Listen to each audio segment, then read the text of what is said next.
right, tonight we're here again doing interviews for city council candidates, and tonight here at Bob White Insurance Agency on behalf of the Jefferson County political activists, I have Bernie Dickneite, candidate for the city council. Bernie, welcome. Well, thank you, and glad to be here. Very good.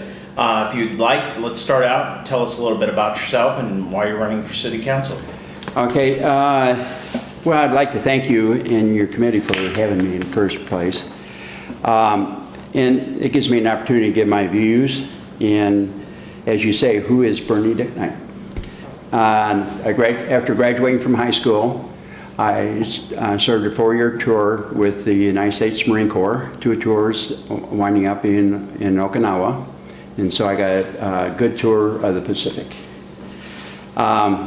Then, after I completed my tour, I worked construction for 3 years in order to save money for college. And I went to the University of Missouri, graduated with a BS in business and a major in accounting.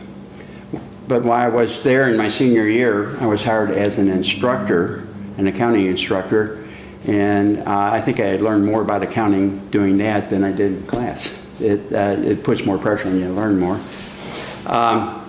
Then I was employed by an international CPA firm, Haskin & Sells, and I served approximately almost 2 years with them before going on into industry. I was employed by Herb Equipment for 9 years as their office accounting manager. And then I had the opportunity to join a company, the International Farm Implement Dealers, who were back then designing computer programs for their dealers. And but they didn't have anybody that knew anything about accounting.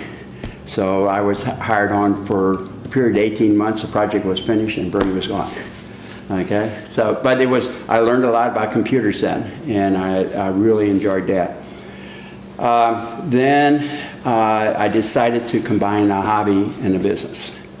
And I bought a Schwinn dealership in Mount Vernon in 1980 and moved the family here, and the rest is history. In 2007, I retired and started working on my bucket list, and in 2015, I passed the CPA exam in June of 2015. And so I'm over 25 too. I was in class, took a review course, and everybody there was 25 or younger. Anyway, I've been in the community now 36 years. I've been very active. I've been in Aquinas. I was president of Sweet Corn Watermelon Festival. I was first president of the Crime Stopper program here. And I have helped a lot of charities raise funds through promoting bicycling, putting on triathlons, biathlons, races, and bicycle tours. I am past board member of St. Mary's Church, their school, past board member of Mount Vernon Convention and Tourism, and past board member of the Illinois League of Illinois Bicyclists. And so now I'm taking on the challenge of running for candidate for the city council to try and put some of my expertise and leadership qualities into play. Okay. Would you like to talk about your family just a little bit? I would. I enjoy doing that. Diana, my wife of 50 years, this past January we were just married 50 years. We have 2 children, Brad and Andrea, and they themselves are small business owners here in Mount Vernon. They each have their own business, and we have 8 grandchildren. Life is good, guys. And so I would like to have your vote on April the 4th in the election as your council member. Very nice. All right, we talked about the questions, and so we'll begin. The first of which is we hear a lot about transparency. It seems communication is lacking when it comes to governing boards. What is your plan and commitment to ensure that any actions you propose is clearly communicated to the citizens of Mount Vernon? The city government is regulated by the Open Meeting Act, and almost on all their Any program that's on your agenda, generally they're required to have meetings. Usually, city tends to use about 3 meetings when they're proposing to do something within the town. I think it needs to be carried one step further. I think after the issue or before the decision is made, all the facts should be put out on the table. Everybody should have an opportunity to look at them, and this way they can see why the council itself is making the decision. Okay, very good. Okay, so we keep hearing a lot about infrastructure and quality of life. What we'll do is start with infrastructure. What are your priorities when it comes to infrastructure? Okay, to have good infrastructure, that includes housing. We need affordable housing. We got young people that are moving out of the city and into the county because they can't afford the housing in this area. We need housing. I think at the forum, I said 86,000. Since then, I've been doing a little research. I think we need to move that figure down between 75 and to 100,000. That would be a better range and pick up more young people. We need to do something with the water and sewer line. We cannot work on our roads until this is repaired. There's no sense going out and paving the roads and then tearing them up because we've got a bad water line or sewer line underneath it. There's absolutely no reason to do that. And along the same line, we got to develop that we have issues with the water and the roads. And we got to know what we want to do, and once we know that, then we look at the financing. We got to know what our objectives are. And so then we look at our financing, we look at our best alternative for financing. Long-term financing for our assets, roads and sewers and water lines. Short-term financing for our vehicle replacement for the police department and for public works or equipment for them. So, but the sales tax money should be used for the operating of the city. We don't want to waste our money doing that when we could use this money in running our city. Just throw something on the table. Wi-Fi throughout the entire city of Mount Vernon. If we had that, we could cut the cable and phone bills of the citizens within Mount Vernon. Intriguing. It's something that needs more research. I don't have all the answers to that yet. Anyway. Okay. So the next item then would be quality of life. What are your priorities when it comes to quality of life? Well, as I said earlier, is housing. We've got to get housing for these young people and keep them in Mount Vernon. We have to give them not only housing at a reasonable cost, we have to have safe housing for them. We have to have, in doing some lookups and that on the internet, the #1 problem that leads to crime is dilapidated housing. You know, vacant buildings and that. We need to address that issue. We need to, and that in turn will assist the police department and make their job and life easier. They won't have to go into these houses looking for runaways or the bad guys or anything like that. There's several ways you can use a development, an offer to the contractors. You tear down the house, we give you the land, and you build a reasonably priced home. That will cut his budget, keep the price of the house down, and create income for Mount Vernon through real estate tax. We have to have safe routes to school. We have to have safe routes for the elderly. In doing this, we will take the kids off the bus a little bit and give them some exercise at the same time. Okay. So, next item is the debt. There's much discussion about the amount of debt that the city has accrued in the past 8 years. Whether you agree with what the money has been spent on, what is your plan to ensure that this money is paid back? And in addition to that, have you identified any other ways that this debt could be retired or paid back soon? Yes, I have the accounting degree, and I have some clients that I help with their taxes and some startup businesses. And I preach to them, debt can be good.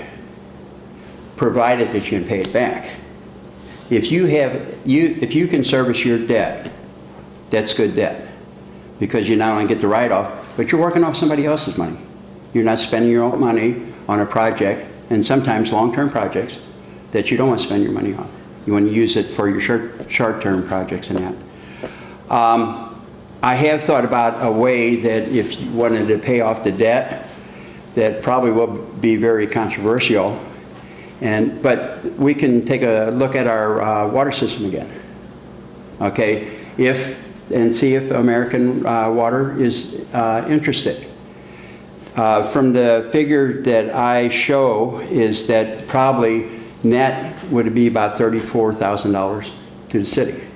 34,000? Or 34 million, I'm sorry. Thank you. Okay, 34 million would be net to the city.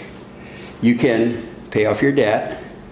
You can buy income producing assets. You can buy equipment. You can hire people. So there's all kinds of possibilities and options there.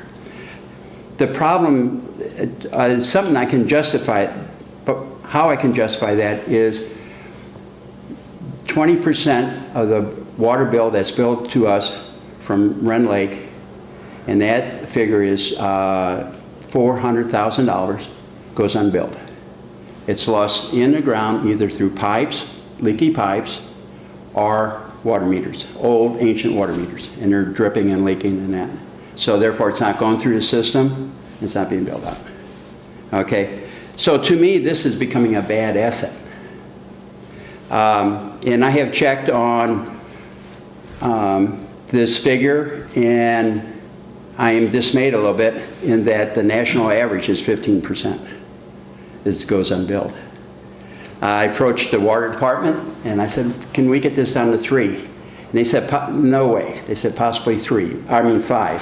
That they could live with 5, maybe possibly working it down to that. But again, it would take us rebuilding a system. Whereas if we sold the water system to American Water Company, it would be like buying an insurance policy. They would be responsible for it. We would have nothing there. You know, it would be like buying an insurance policy and have them provide us good, safe water. Thank you. Okay.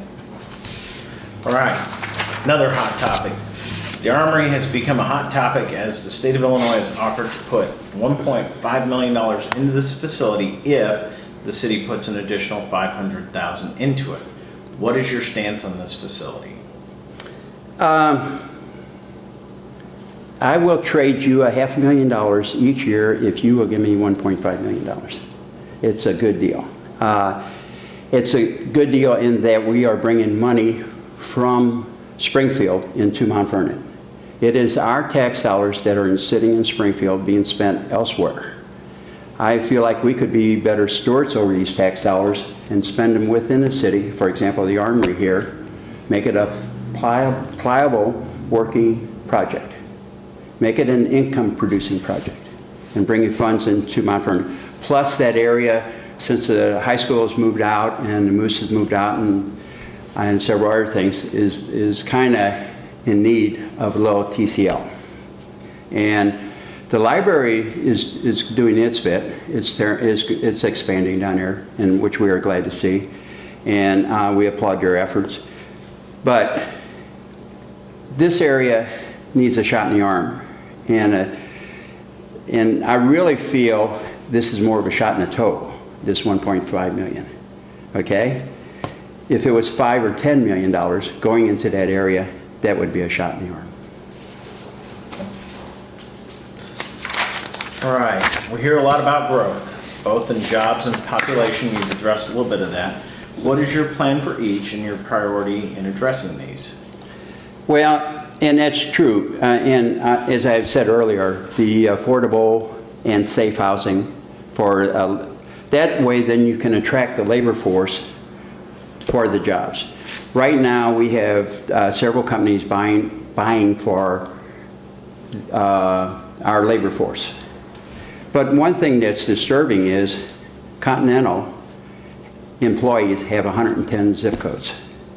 That means the workforce is not within the city limit of Mount Vernon. So that's what we have to work on. And we work on through affordable housing, a safe community. You know, the sidewalks, the bicycle trails, running paths, places for our kids to walk to school that are safe. That will lead to industry taking a look at us, saying we're here and we're developing the workforce. And we need people to say, yes, I live in Mount Vernon. Okay, jobs. And this leads to just what I said. First, you got to get people to live in Mount Vernon. Okay? Then, if you have the labor force here, or potential labor force, you can develop that. You can develop skills. Work with Ren Lake. Work with unions. Work with volunteer groups. For example, Youth Build. You know, develop a force. And another area that we have been kind of lacking in is startup business. Help startup businesses come here. Have an area in town that has affordable rent. Have a volunteer group of local business people answering their questions, assisting them if necessary in how to solve their problems. Get them a good basic start. The business under roof that we have, what I mean by that is all the businesses that are presently within the city limits, we need to assist them to make sure they don't move.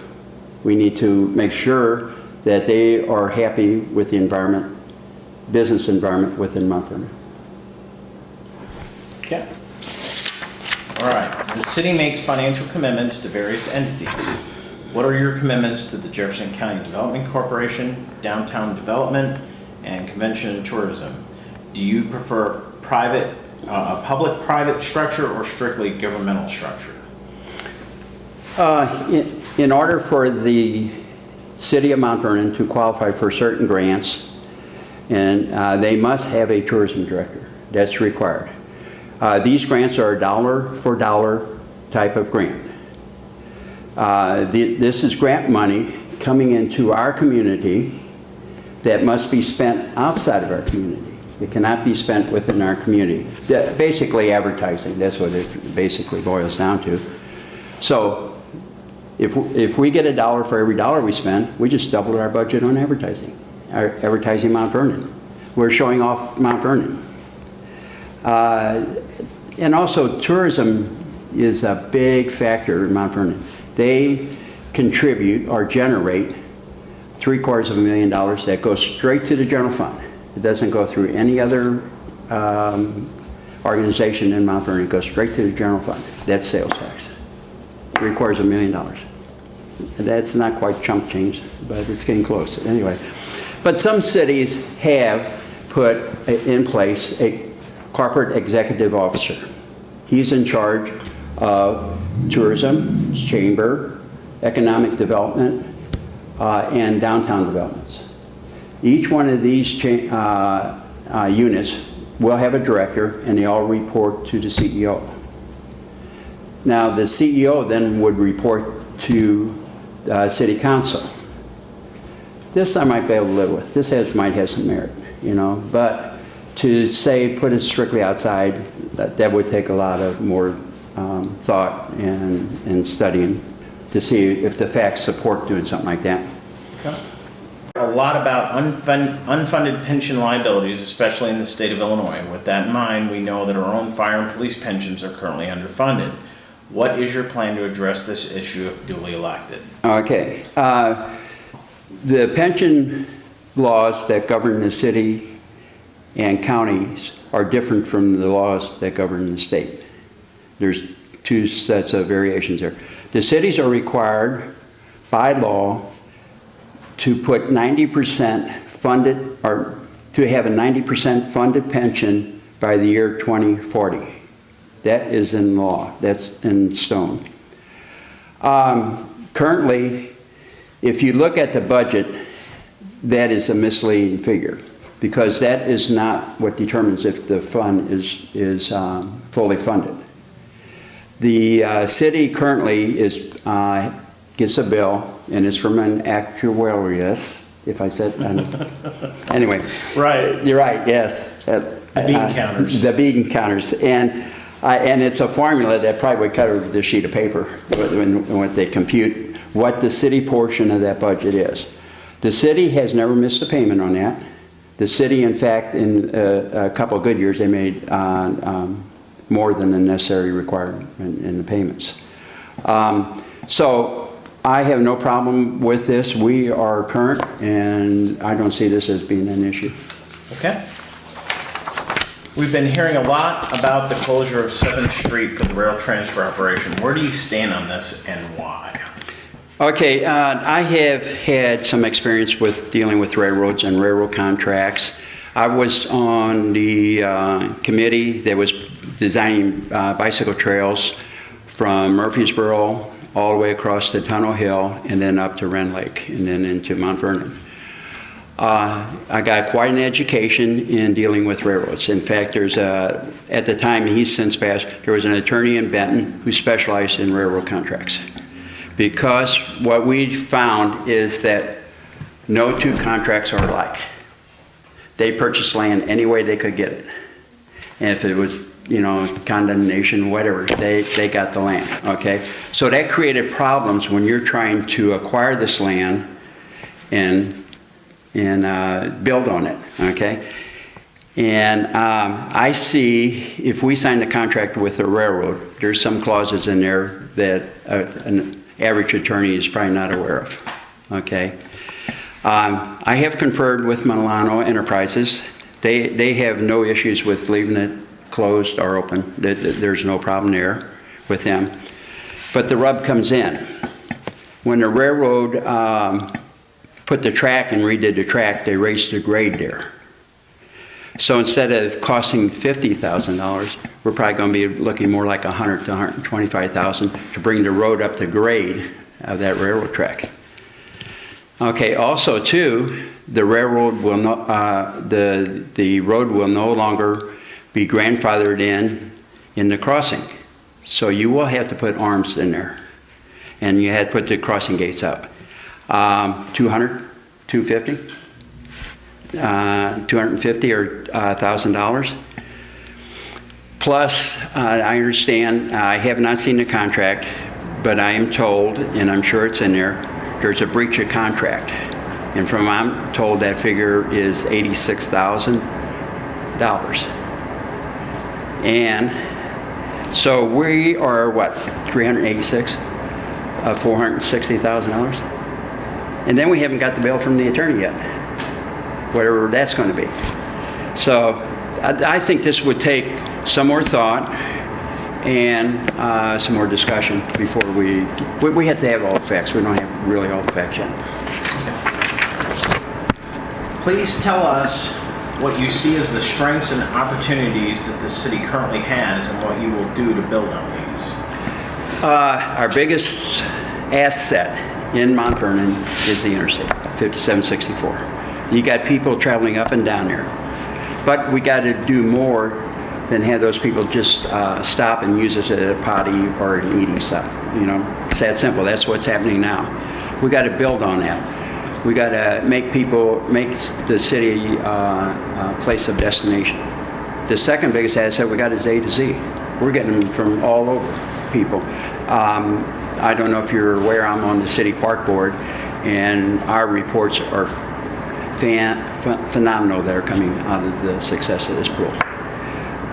We have 50 different restaurants here. We have all these hotel rooms for everybody. And another thing I've found, I've been going around talking to all department heads and some city employees to get a handle on what I'm getting into. And we have some dedicated, compassionate, and willing to help people here in Mount Vernon. That's a super asset there. The opportunities is to make this place, make Mount Vernon become a destination place. Package deals, hotels, restaurant, pools. So you come in on a Friday, you got your hotel room. Friday night you visit a couple of restaurants. Saturday all day is a pool. Sunday is church, and then maybe back to the pool. Just a neat package. We also have a lot of rental space. So if a business wants to move into Mount Vernon, we have the space. We have land available around the interstates. But we just got to advertise and get the word out that we're here. Well, with strengths and opportunities always come the weaknesses and threats. That's what they told us in business school. Right, yes. All right, yeah. so what do you see as our weaknesses and threats here in Mount Vernon? Okay, our weakness right now is our water system, and we know that. It's an issue that we have to address. I think I'd like to revisit it and have an open meeting, and everybody sit down and let's see what our options are to this, to getting this solved in that. Our second, which is not known that well, is our fluctuation in our sales tax. This past year, there has been no consistency in our sales tax. It has created a problem for the city. The city passed the budget, the 16-17 budget. It was down $1.3 million from prior year. We got departments running on 2010 budgets figures. And it's just, and I thought it was very conservative and very smart of the city to do that because they are anticipating the lack of revenue maybe. Monday, we get the results of December's sales tax. So we're going to find out if everybody's right saying it was just the election year, so that's why the sales tax was down. But we'll know after Monday. If the sales tax is weak, then we know we have other problems. Some of the threats that we have, the housing I covered earlier, building codes and zoning codes. These need to be updated and revised, and I looked at a couple of them, and there's no teeth in them. We need to put some teeth in them, some fines that we can collect and make people think twice about doing things. Internet sales. We need to lobby our senators and that, and have them that as a sale is sold over the internet, we get the sales tax. Thank you. Okay, last question. Okay. The seat you are running for is being vacated by the incumbents, one of which who is running for mayor. There is also another sitting city councilman who is running for mayor. If you are elected to one of these two available seats, are you prepared to work with whoever is elected? How will you do this if your view differs from theirs? I'll tell you, I had something interesting happen to me while knocking on doors. Okay? I had a gentleman ask me, what do you think of Mr. Trump as being elected president? The only answer I know is he is president, so he is my president, and so Trump is president. With that type of attitude, that's what we need to take. So the simple answer to this question is yes, I will be willing to work with whoever is elected. But that's a two-way street. We both have give and takes there. So the compromise is on the table. And I hope everybody is willing to work together. Okay. Well, we are now to the closing portion of our interview here. So would you like to close by explaining to the people why you're running and why they should vote for you and any other thoughts that you would have in closing? Yes, and I'm probably going to read this more so that I don't mess this up than I'm going to just generally talk about it. Okay, in closing, an observation from the line of questioning at the PBWs, tonight's line of questioning, and from talking to people on the street, we have a bigger problem. I am sensing that the citizens of Mount Vernon are getting caught up in the water and sewer issues and not looking at the big picture. The tear down of dilapidated buildings, building bicycle trails, sidewalks, the gussing up of the water towers, and etc., is showing the people on the outside that we are not dead yet. The development of a good quality of life is essential in attracting people, future employers, future retailers, and tourists. Tourists are not concerned about our water and sewer problems. My vision is to see our city grow, but first we have a quality of life program in place to make people want to move to Mount Vernon. I hear it. Do you hear it? I am from Mount Vernon, and I'm proud of it. We have issues that can be solved through better communications. We have issues that need to be better communicated back and forth. We as a council need to listen more, talk less, but communicate with what is going on to the citizens of Mount Vernon. Thank you very much.